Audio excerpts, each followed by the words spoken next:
2026 is going to be an awesome year. We got some pretty cool stuff coming up. First off, we got Foundations of Recovery. This is our flagship program. We're starting it in January. This is for anyone, man, woman, or couple who wants to come and reclaim their heart from shame, trauma, and betrayal. We start off with an education on all sorts of principles, give you the common language. We feed you from a fire hose in terms of all things recovery. It is such a great start to recovery. And we get at the roots of things, Tyler. This isn't like any other program. Like, this is our healing journey in process, and Foundations is where we begin. If you look at the value that you're getting there to kick off a good recovery with all of the right education, all of the right language, and a team to get you started while also being directed by Brannon and myself through the whole process, what a deal. So if you're interested, if you're struggling, if you've been wanting to do something for a long time, jump into this. This only comes around every so often, and we would love to have you there. Click the link in the description to sign up for it. And to make it even sweeter, we're also including a raffle for a free pass to the Radiant Dawn retreat. Anyone who signs up for Foundations will be added to the raffle for that free Radiant Dawn pass. If you're a man and you sign up for Foundations, your name still gets entered, and you can give that pass away if you win it to any woman that you want to. So what you're saying, Tyler, is if you sign up and participate in Foundations, you could possibly go to Radiant Dawn for free? That's exactly what I'm saying, which is crazy because Foundations by itself is already an insane value. Man, I sound so salesy. But it actually is awesome. So come to Foundations. And even if you don't come to Foundations, sign up for Radiant Dawn. It's beyond therapy, the best healing experiences that you can have. Click the link below and come join us. What doesn't work to heal from betrayal and addiction? Welcome to the Therapy Brothers podcast. I'm Brannon. I'm Tyler. We're brothers. We're therapists. And we know recovery. Bring your stories, your questions, your successes with real recovery.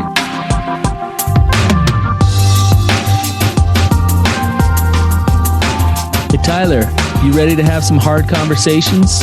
Let's do it. Let the Therapy Brothers podcast begin. What's up? Brannon, how's it going, man? Dude, I was just thinking, I owe you an apology. Oh, what's that? Why? You text me and I just totally ignored it. When was that? Yesterday. Yeah, I'm still waiting to hear on that. You ghosted me. Yeah, I know. I'm sorry. When I get a text from you, I really don't want to ghost you because it's really rare for you to be like, hey, bro, how's it going? So. Yeah. Well, I didn't want to bother you. That's my passive aggressive way of taking a shot at you. Yeah. Well, yeah, that's your way of. Now you could throw it in my face that you did something wrong. That's called the flipperoos, where you blame me for not responding back to my text because I don't text you enough.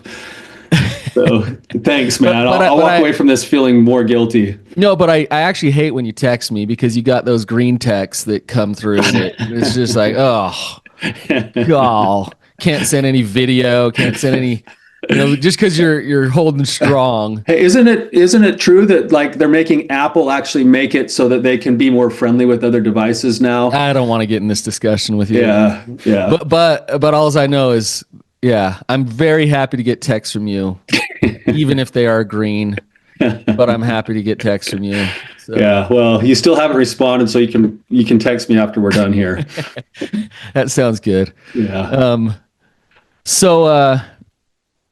All right, Tyler. So we want to do something just a little different today, and hopefully, as we do this, some really good principles can come out of it.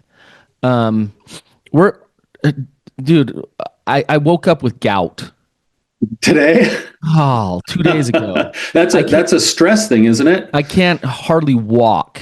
Oh man, I'm sorry to hear that. Awful. Gout's horrible. But the reason I bring that up is because it just shows that we're old.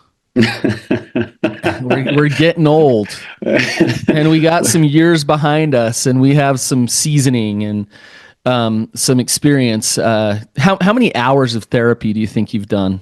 It's funny you bring this up today, Brannon, because I was out on my walk this morning and I graduated with my master's degree in 2005, which means I started doing therapy in 2004. So I'm 2 decades into this now in terms of like the work, and pretty much started specializing in addiction right after graduate school, and then kind of really started diving into infidelity, sexual addiction, probably 5 years after graduating. So at least 15 years specifically in the world of infidelity and sexual addiction. Yeah. And I'm similar. I'm right there. I right out of school, I started getting experience with addiction recovery, and right when I got licensed, it was right into betrayal and sex addiction and those type of things. So needless to say, we have a lot of hours spent sitting in the therapy chair. We have a lot of hours spent sitting in group work, worked with thousands of people. We've seen it all. We've been in the trenches. But something interesting about it, and this is really the discussion I want to have with you, Tyler, is, you often say, like, 15, 20 years from now, we'll probably look back at this time and be like, God, we had no clue. What were we thinking? But when we started way back in the day, we really didn't have a clue. And we got into this just, we got trained, we got experience. We definitely had the heart for it, Yeah, I think both you and I got into it for the right reasons. But little did we know that a lot of the, I'd say, modalities and philosophies behind the work that we were doing were not good and not helpful, and didn't really help people move toward actual recovery. And so I just, I want to have this talk with you to talk about those things that didn't work, because I think a lot of people are still trying to apply those same things, and trying to get good results, but it's not working. And so because of our experience, I'd love to out that a little bit, to talk about those things that didn't work. So start way back, Tyler, for you, when you started working for drug court, treating addiction. I can't remember. Did you have much interaction with family members and partners then? Yeah, so they brought me on. I was fresh out of graduate school at the time, and I was trying to get a job as a professor, actually, over at BYU, Idaho. That's what I thought I was supposed to go to Idaho for after graduation. And in the process of that, I only got to teach adjunct classes up at the college there, but I never got like a full-time job. And so in the meantime, I was brought on to the drug courts of southeastern Idaho, which covered pretty much the whole southeastern portion from, say, like St. Anthony or Rexburg all the way down to pretty much to the Utah border.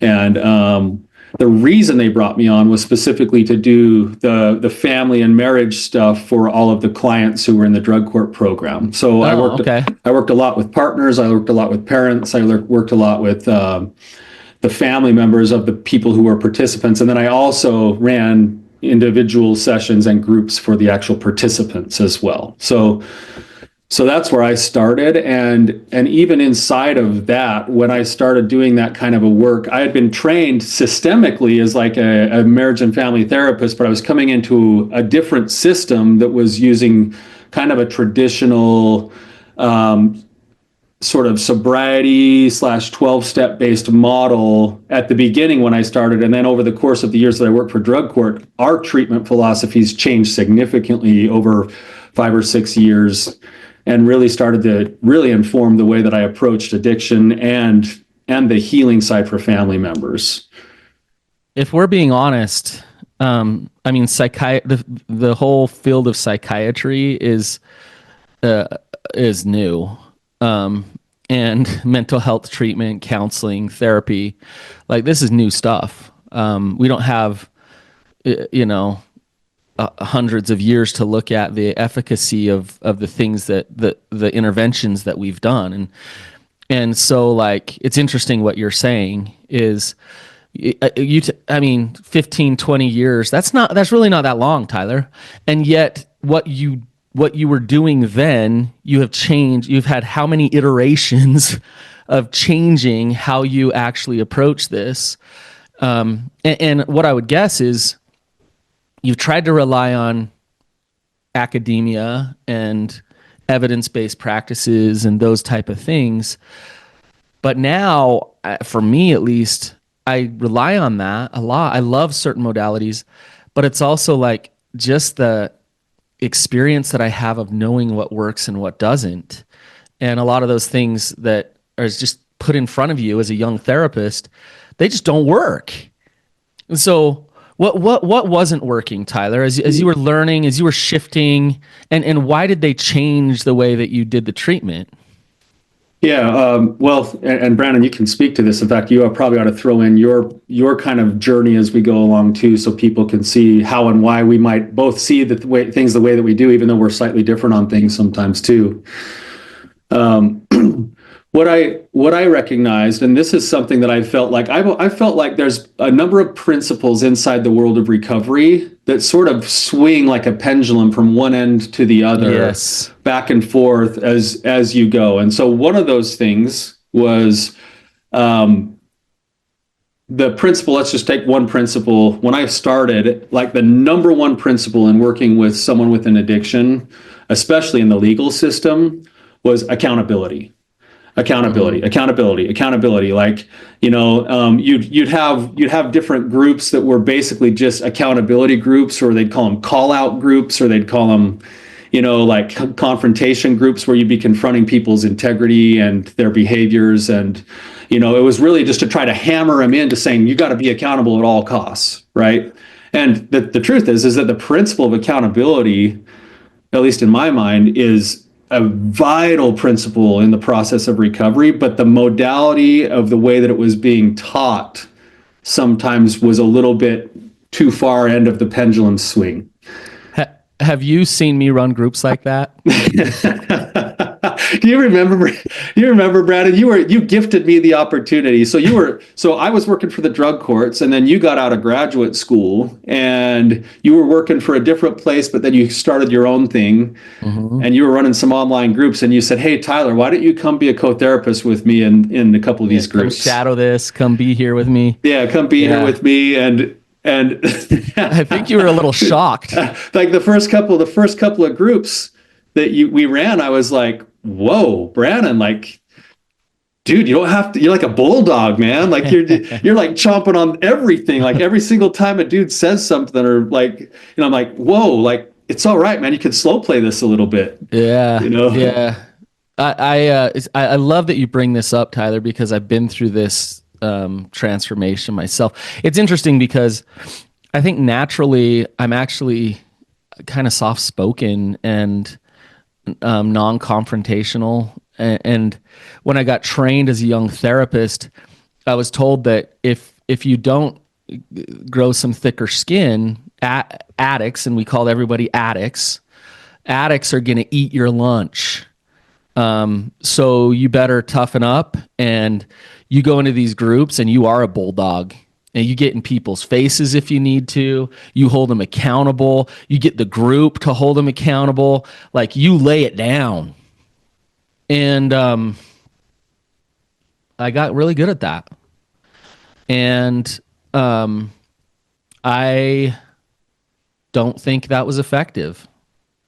I love accountability. But accountability is best served through love, compassion, understanding, and then you can hold accountable. It's not best served through attacking, confrontation, triggering someone's shame even more, telling them what a failure they are, or how, that doesn't get them to recovery. It doesn't help. And so I've definitely learned that, but I was trained that way. Like, hey, I'm not scared. Like, you want to go with me on a principle of your denial? Like, let's go. I can slice and dice your denial down to the point where you're wallowing on the ground and with your intellect. But you know what? It doesn't work. It doesn't work. So So the challenge, Brannon, is that, and here's where the pendulum starts to swing, is that we were kind of trained in an era where it was accountability at all costs, but the accountability was often paired with shame. yes, And shame would be like the personal attacks that you'd add in to help bring about the take the blinders off and help them see their like the need to be accountable, right? which is crazy because the underlying problem is the shame. So now we're trying to use shame to help them heal. We were using shame crazy. to help hold them accountable, which was then reinforcing the shame. But now they were being held accountable. And in drug court, it was like they had big time consequences. So now we're coming and we're trying to, with good hearts, like honestly, like we just think we're speaking real to them, right? But there's a difference in speaking real to somebody and calling somebody up and out, Yes, rather than talking down to somebody to bring them to accountability. absolutely. Right. And so what would happen is like, and this is where the pendulum swings, and sometimes it's going to swing too far. And you can almost see it happening now in our world of recovery, where certain people are still over there, but now it's swinging all the way over to compassion, love, empathy. That is the way. And the problem is that doesn't have any accountability, and it's lacking in boundaries. And somewhere in the middle is accountability paired up with empathy and understanding and boundaries, healthy boundaries. That's the middle path. That's where we both kind of have landed over the last several years. Well, Tyler, honestly, what I've learned is the best intervention as a therapist that you can give somebody is healthy attachment. And when I'm in the middle of like a dog fight, where it's like, hey, I am making it about me. I'm like showing them how strong I am. I'm showing them how I'm going to hold them accountable. But when I differentiate myself from the client or from the person, then I can absolutely love them and be honest. And I can absolutely hold them accountable, but hand it back over to them. Like, if you want these consequences, that's up to you. Yeah. My job is just to help you see the reality here. But I'm not going to tell you what you should or shouldn't do. But here's like what you're choosing. And I love you. I see you. I hope you don't choose those consequences, but you can kind of see the difference. When I'm not involved, when I'm not so important, I can do better therapy. I think, Brannon, that's something that I've seen in you and I've felt in myself over the course of our careers is, and anybody's like this, when you're fresh out of graduate school and you have some passion, you want to go save the world.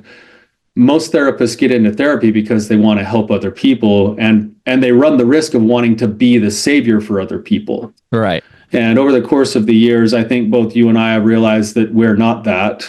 No. And when we try to make it wholly about us, we're actually not a very good resource for the people that are coming to see us.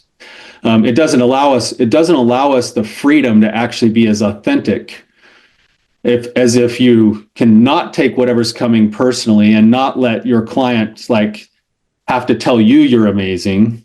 Yeah. Then you can then actually be honest with them and say, yeah, that doesn't seem to be working real well for you. And it's your choice, and here's what your choices are going to lead you to. And, even I can even be honest with you and say my values don't even align with what you're choosing to do. But if you choose to do that, like, that's up to you. You get the consequences. And you get to own it. And that's something that I think is a principle that has really settled in with me over the years, is being able to surrender outcomes and prize. There's a certain principle that I prize above almost everything else in terms of what it means to be a human being. And that is, every single human being is gifted the opportunity of their own choices. Yeah. And choice trumps about anything else. Choice comes with consequences and outcomes. And I tend to lean heavily on making sure that everybody keeps choice in their own corner as much as possible. Yeah, you're not in the middle of it. I want to back up just a little bit, Tyler, and give you a scenario here of let's say I'm 15 years ago, Brannon, right? The bulldog. And a couple comes into my office, and betrayal has happened recently. There's frustration going on in the marriage. There's discord. And I just start laying into the guy for what an addict So he he's is. the one who's been cheating and has the addiction. Yeah, what an addict he is, how horrible he is, this, that, whatever. I'm holding him accountable, and I'm doing it right in front of her. What does that do? What does that do to her? A lot of times. Well, it actually feels really good to her. Yeah. It's like, oh, finally, because what it does is it validates her experience and says, okay, somebody sees this, like my pain is legitimate because of these things this guy has done to me, right? Yep. And it feels good to have somebody who's willing to speak so straight, right? Yeah. Like finally, like all this pain that I've been feeling, someone seeing why I'm feeling it, and they're going after him for hurting me, right? Yeah. And so, this is the trick that Jody used all the time, and what she taught me, which isn't healthy or good, is you do that and you lock the client into therapy for a while because it's like, oh, good, finally, like somebody who's going to hold you accountable. The problem is you're still using that shame. You're also really kind of putting somebody in a one up, one down position. Which doesn't work. Another thing way back then, Tyler, and I'm sure you'll remember this, was the codependent model. You take the partner and you say, okay, like, yeah, they're an addict and you're a codependent. You're a co-addict. That term was used often. You're a co-addict, you're a codependent. And so that's how we were first trained, is like stop enabling, have like tough love, hard boundaries, and stop enabling, and read codependent no more. So go do that and have your boundaries and don't enable. And so it was this kind of weird thing of like blame the addict for all the horribleness, but in a like almost passive aggressive way, blame the partner for creating how the addict is, right? This is so effed up. This is so not good for recovery for anybody. But I hate to say it, this was the model. Like this was the model that I was taught for both drug addiction and sex addiction.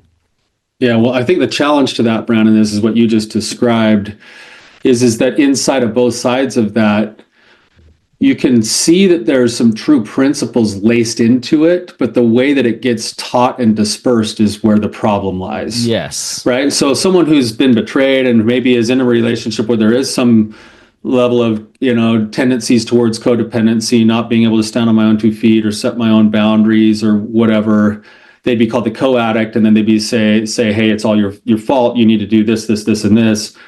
When you look at like the actual true principles, inside of that, there is like, yeah, we do want you to grow into understanding who you are more fully, living in your own authenticity, stepping into your own boundaries, owning your own strength and goodness.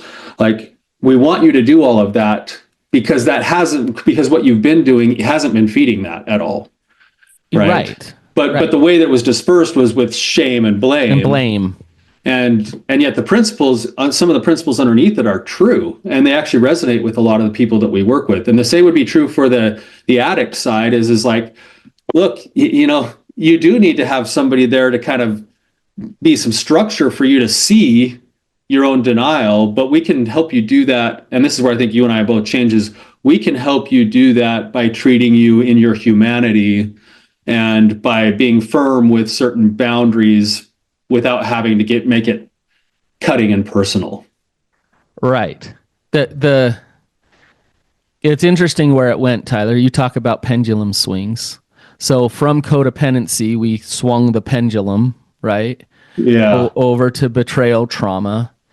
And, Barbara Steffens wrote her book and it kind of spurred the whole thing. And it was like, don't you dare blame me for your addictions and things like that. And what you and I talk about a lot, we talked about it last week on an episode, is how if you swing over to the betrayal trauma side of things, there's a danger there too, which is you then don't take accountability. There's no accountability for your own healing as the partner.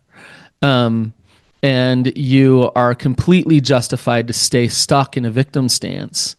And But when this happened in our field, Tyler, when Barbara Steffens is speaking at conferences, and there's all Omar Minwala and all these people are talking about it, and you got I'm not going to list more people at these conferences, but the same people were speaking every time, and these were the same people touting codependency 3 years earlier. Are now like, no, it's all betrayal trauma and multidimensional trauma and this and that and all this stuff. What it did was it set up an unhealthy system for recovery. Can you speak to that, Tyler, as to why? Yeah, well, again, if you look at the pendulum swing, what it was music to the ears of the person who'd been blamed for stuff they hadn't done before.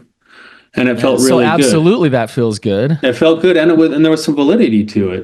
There's some empathy there. There's some understanding. There's some hey, look, you don't have to take all the pressure on yourself to fix this because not all of it is yours, right? That was the goodness in what came out of the pendulum swing when, say, I think the name of the book was Your Sexually Addicted Spouse is what it was called by Barbara Steffens. Right. And even us, Brannon, we're reading this stuff. And a lot of principles of truth there. I'm going, amen. This is true. This is true. This is true. But then where it ends is it goes and it gets stuck a little bit over there, at least in my mind, a little too far, which is now, and until your partner does this, and this, then you should stay mad at him and you should be totally cut off from him and keep your boundaries. They call it boundaries. Yeah. Right. Yep. And then it's but then we're working with our clients and I'm like, something isn't quite working here, because now what we're setting up, and we're using your example, is, okay, good. Now the betrayed partner is feeling supported, understood, validated, but it's really easy to capitalize on the earlier stages of the grieving process of the shock, the trauma, and the anger. Right. And now we'll fuel the anger. Right. And we'll call this other partner now, the other partner has now not just become the person who betrayed or the person who's addicted. They've become the abuser. The abuser, the addict. They're not human. They've become the abuser. And now everything that they do, including some of the healthy stuff that they have to do to climb out of the hole of their addiction, is now abuse. Yeah. So one of the healthy things that we teach our, say the guy that we're talking about in the example is, hey, you know what? You've showed up not authentic. You've showed up small. You showed up not actually showing your true opinions. You showed up with no boundaries in your relationship. You're going to have to learn how to step into being more authentic and having boundaries in your relationship. And the minute that they start to do that, they're slammed down for being abusive. Right. Because they have an opinion or because they set a boundary. Right. But Tyler, let me play devil's advocate here and argue BTR's side here a little bit. Aren't they abusive? Aren't they gaslighting and emotionally abusive and manipulative? And I don't believe, well, I do believe that there's such thing as that, but there is. But I don't believe that everybody struggling with this is that. I think that's the hard part, Brannon, is that in the past, yes, I have been abusive, I have been gaslighty, I have misled, I've lied. It was all in a form of self-protection. But yes, the outcome on you has been that it's been abusive, right? And if I'm going to try to change course, I'm going to have to learn how to have a voice, set some boundaries, step into my own authenticity, and allow you to choose whether or not you're going to want to be with me. Yeah. Right? Yeah. I think the key here, Tyler, is if I can explain this, let's say that the person struggling with addiction is doing some manipulative things and some, I'll even say abusive things. And this is really hard, but if you can look at your partner as doing the best that they possibly can, and let's say that's even being abusive, that's what they're doing. It's then up to you to say, here's my boundaries around that. And when we say boundaries, we don't mean it in the way of controlling them. We mean it in the way of, you need to protect you. And if you can see them as doing the best that they can, you're not stuck in a state of blame. You can actually see them through a lens of love. But when you go to treatment and they stick a lens of they suck and they are the problem, what they're doing is helping you resonate in a state of grief, in that anger state of grief. And so you're not moving forward along the stages of grief. You're just staying stuck right there, and you're not getting better. And so it feels like treatment, because here you are feeling empowered to feel this energy of anger and holding these, quote, boundaries. But that's not healthy treatment. That's not helping you move beyond that and actually seeing your partner with compassion and love and understanding with where they're at. Yeah, I think the boundaries are messy, and sometimes you maybe set them a little, again, pendulum swing. You set them, when you haven't set the right boundaries, you swing a little bit too far sometimes, and then eventually you nestle into the right ones. But right healthy boundaries include, and this is why I think the perspective you said is when I can see my partner on either side as doing the best they can, it doesn't absolve me of then making choices. But now, because I see this is their best response, therefore I need to do this, this, and this for myself. Yes. Yes. And I can still care about them, love them, even though I might even have to take emotional space or distance from them as a result of their choices that they're making. Right. Right. But that's different than making the boundary based off of resentment, vindictiveness, anger, that judgment, because then what happens is the heart stays at war in the person who's actually setting the boundary. And it also doesn't help things go right, because most partners, if they're actually staying in a relationship trying to figure out whether or not to stay or go, what they really want is they want their partner to start stepping into a space of being honest, authentic, accountable, empathetic, all of those things. Yeah. And where I think we kind of, when we swung from like call out shame culture all the way over to like, validate partner's pain, there's no responsibility on your part. What we started to do is we started to create, and this, I don't know if you see this or not, Brannon, but we started to create this place where there were now a bunch of relationships where the betrayed partner finally feels safe enough in their boundaries, but they still resent their spouse, and it's like a one up, one down position. The relationship gets worse. And then the betraying partner has learned, okay, but if I just hurry and jump every time I'm told to jump, how high, and if I just make sure that my partner's, Mr. Nice Guy, my partner's always feelings are always taken care of, and my partner never feels any bad things, and it's all my fault for that, then what ends up happening is that fuels the shame of the person who's trying to climb out of the hole of their own shame and addiction. At the same time that it doesn't really provide safety and structure in the relationship, because there's no authenticity in that. Yes. But it feels kind of safe on both sides. It's like, have you seen, it just came out like this week. Have you seen the new JP Awakens skit that he's kind of making fun of the lady who just went viral for saying she wanted to divorce her husband, even though he's like an amazing guy? Oh man. Yeah. It kind of made me cringe inside when I watched the video, because I was like, oh, I think a lot of the, like, say the men that we've worked with in the past probably would relate to the figure in the skit of like, oh, this is what recovery should look like. And it doesn't really look that way, at least anymore, the way that we try to teach it in terms of healing. What we're trying to heal is both partners' hearts into their own authenticity, so that in their authenticity, they can offer themselves to the relationship, and either it will work or it won't.